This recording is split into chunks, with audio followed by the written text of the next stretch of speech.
Stepdad insisted that I surrender a $30 million inheritance to his son or vacate the home, and Emily, an 18-year-old university student from Florida, had a lot on her plate. Her parents divorced when she was 12, and she had lived with her mother ever since. Last year, her father succumbed to cancer, a profoundly challenging experience for Emily, as they were incredibly close. He left her a significant amount of money in his will, but she could only access it once she turned 18. This year, Emily finally reached the milestone birthday, and something truly crazy happened. To this day, she still can't believe how everything turned out. One day, her stepfather James, who was in his mid-40s and had been married to her mother for 5 years, called her into his room. They had never had the best relationship, but Emily tried to be civil with him, even though he hadn't always been nice to her. "Hey Emily," he began, "I need to talk to you about something important." Emily, curious, asked, "What is it?" James brought up the money her father had left her. "I think you should give it to your stepbrother, John," he said. "He needs it for his college education. He wants to go to university just like you, and I think you should hand over the inheritance money to him." Emily was shocked. She couldn't believe that James was asking her to give away her own money. "I don't think I can do that, James," she replied. "This money was left to me by my dad. What if I need it in the future?" James didn't agree. "Don't be silly," he said. "You don't need that money, and even if you do, John needs it more." Emily stood her ground. "I'm sorry, but the answer is no," she said firmly. James's face flushed with anger. "Emily, don't push me," he warned. "There's no need to get angry," Emily said calmly. "I answered your question honestly. Saying no isn't meant to disrespect you. It's about setting boundaries. I'm standing my ground, and if you're getting mad because I said no, you need to think about your attitude. Don't forget you're a guest in this house too, so let's be civil." "Well, I don't think that's going to happen," James spat. "Goodbye." He stormed out of the room before Emily could say anything else. James's behavior didn't surprise her at all, given his past actions. She knew he'd eventually ask for the money. You might be wondering where Emily's mom was during all of this. Well, that's another story. Emily's mom, Sophia, didn't seem to see James's flaws. She stood by him no matter what, almost like she was under a spell.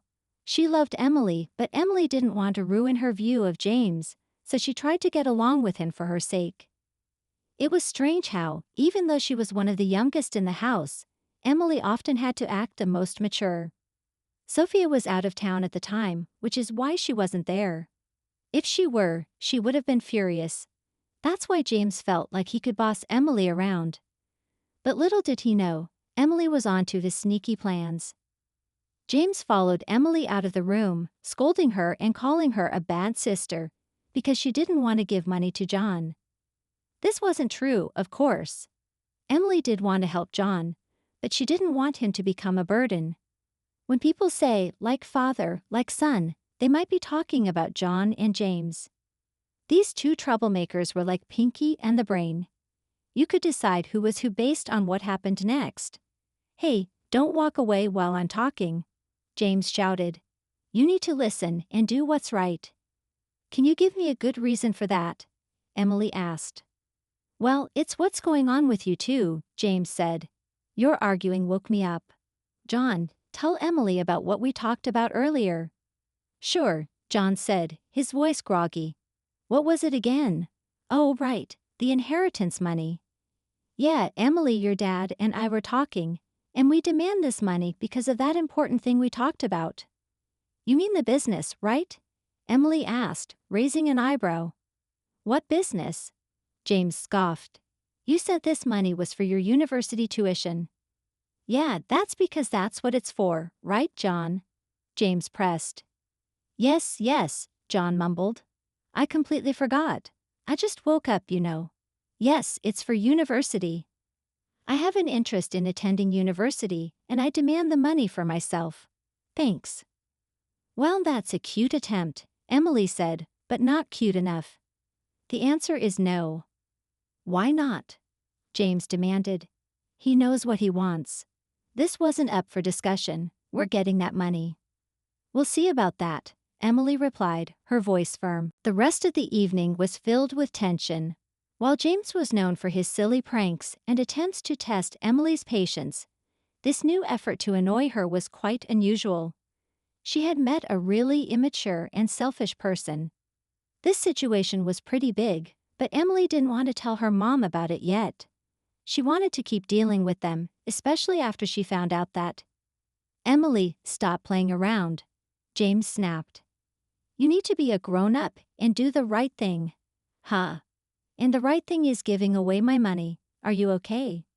Just wait until I tell Mom, Emily said, her voice laced with a hint of threat. Don't tell Sophia anything, James hissed. Why not? She's my mom. She deserves to know how I'm being treated.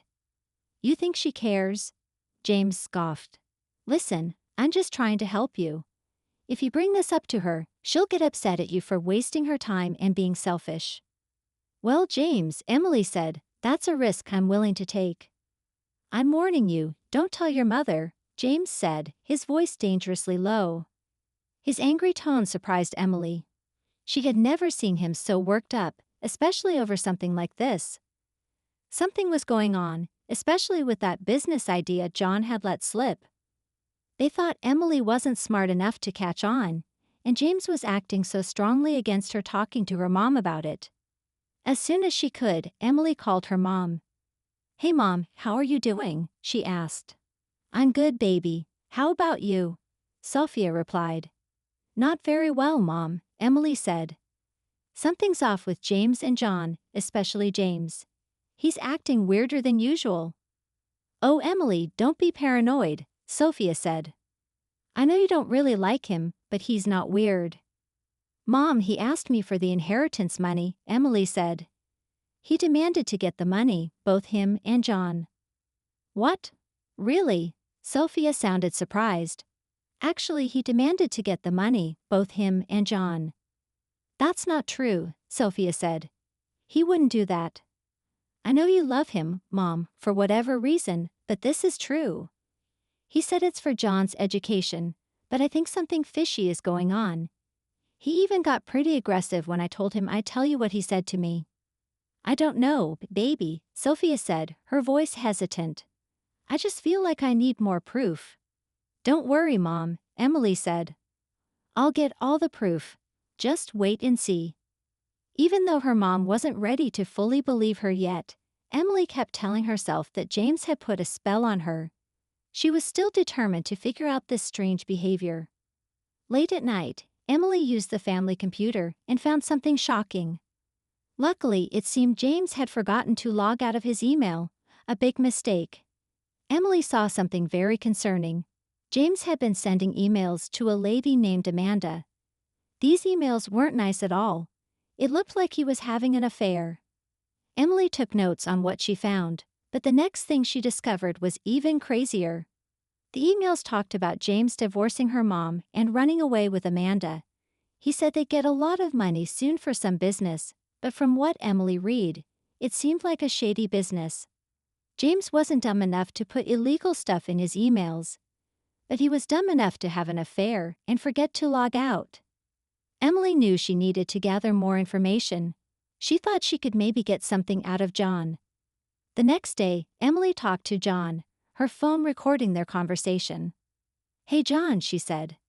Hello, Emily, you seem happy today, John replied. Why not? It's a beautiful day. I have some questions for you, Emily said. I've been thinking about what you and James said, and I'm thinking about giving you the money. Really? That's great, John exclaimed. I'll let him know. Not so fast, Emily said. Before I give you this money, it is for your college, right?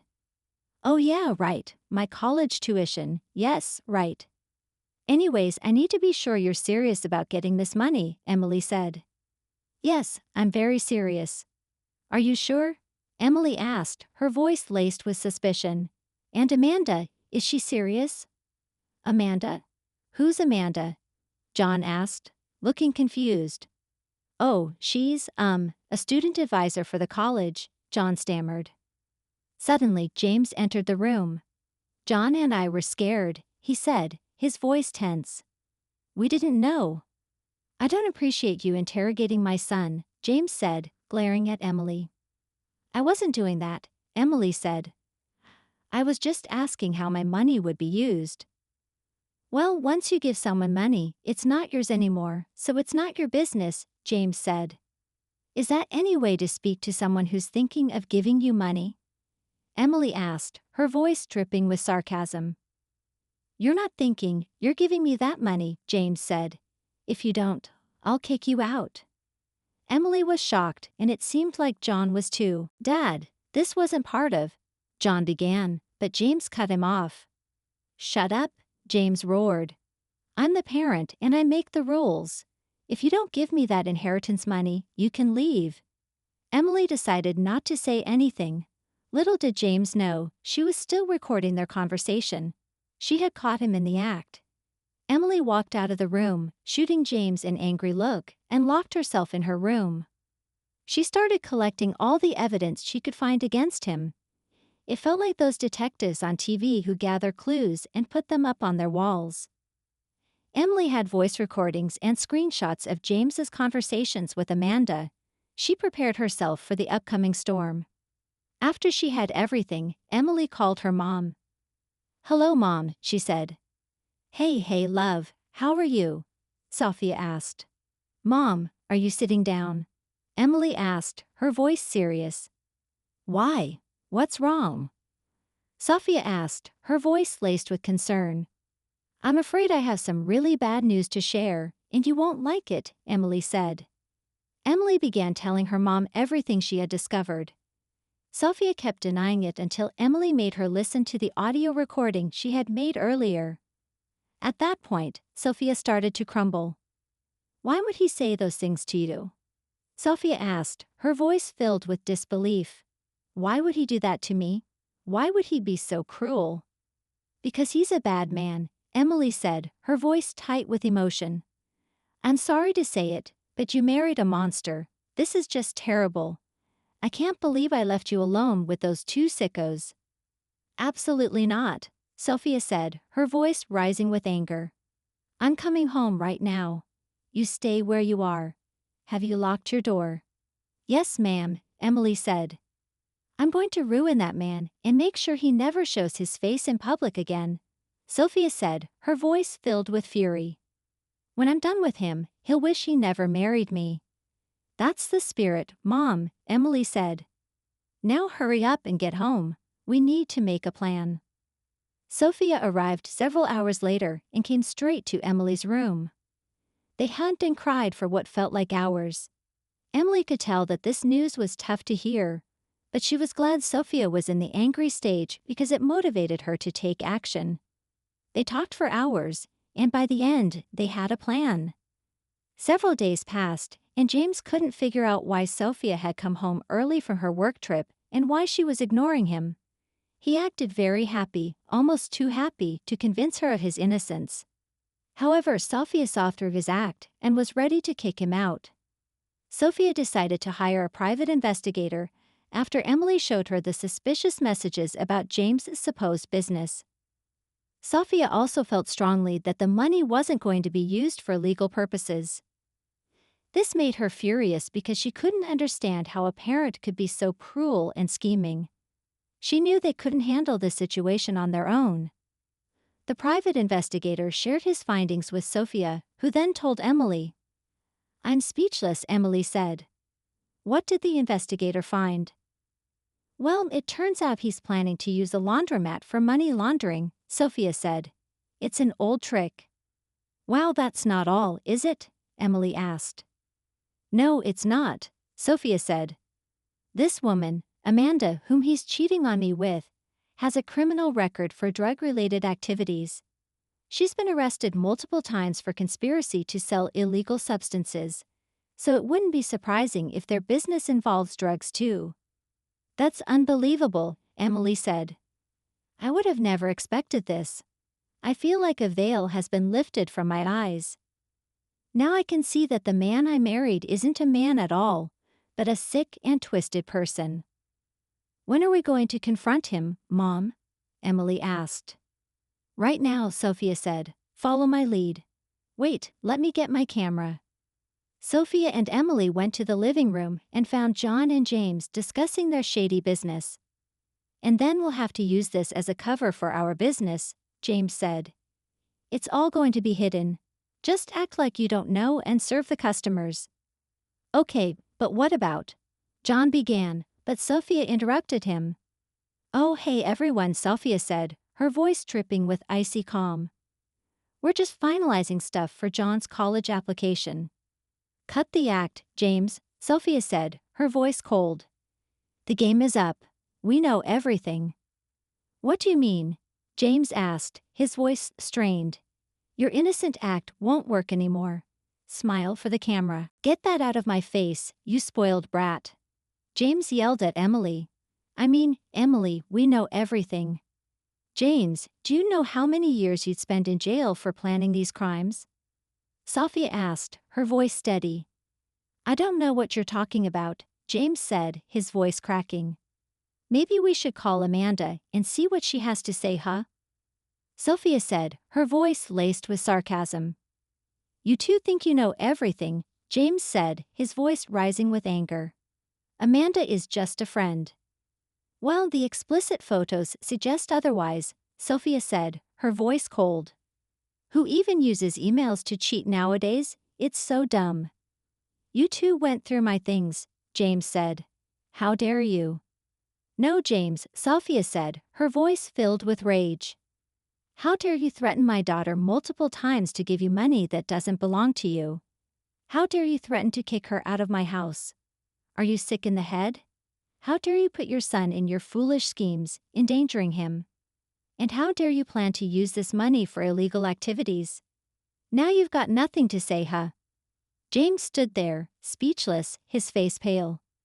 We know everything, Sophia said, her voice filled with power.